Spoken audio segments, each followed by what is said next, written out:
must accept that there are, at this moment in time, several forces converging in different parts of the world, creating seismic events over which we have limited control, yet may not entirely escape the worst consequences of. We ought no longer to wait until our people are caught in the foulest manifestation of these events before we take necessary action to protect them. There have been reports that state actors may have participated in the worst acts of violence in South Africa, sometimes actively, at other times by standing and doing nothing, whilst murder and mayhem was unleashed on our people and others. We expect that the government of the Republic of South Africa will conduct a thorough investigation into these allegations and make public their findings, whatever they may be.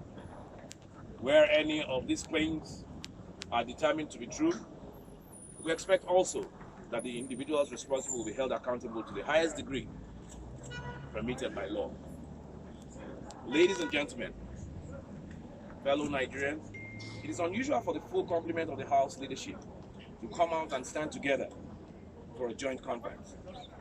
However, this moment calls for unusual things. We stand before you as one body, across party lines, representative of the entire House in our joint task towards nation building. The House of Representatives is united and determined in its resolve to meet our people at the point of their grievance and to channel grievance into constructive action. Let no one be left in any doubt.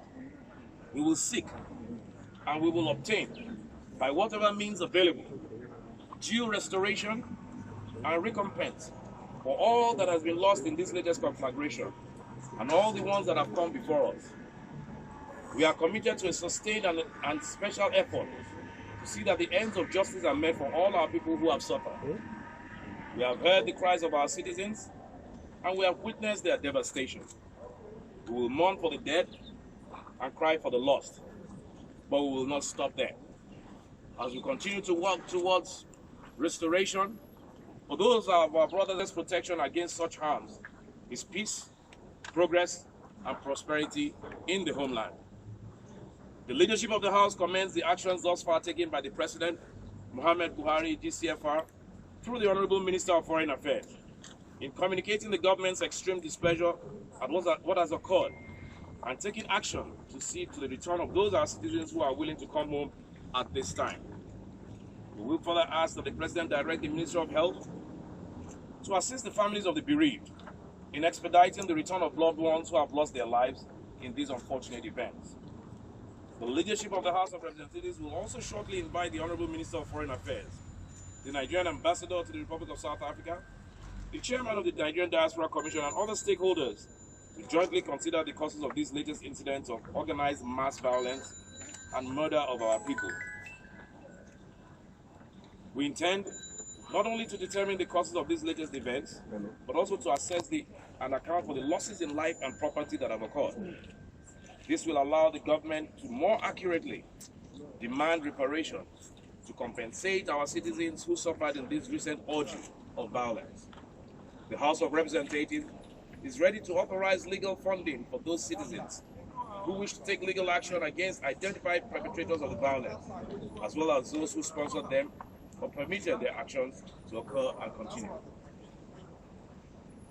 Ladies and gentlemen, we recognize that there are many places in the world right now where internal crises and conflicts have made the terrain unsafe for our citizens there. The House of Representatives will work with all the stakeholders within and outside government to evolve and implement a plan to evacuate our people from these places and, as much as possible, keep them out of harm's way.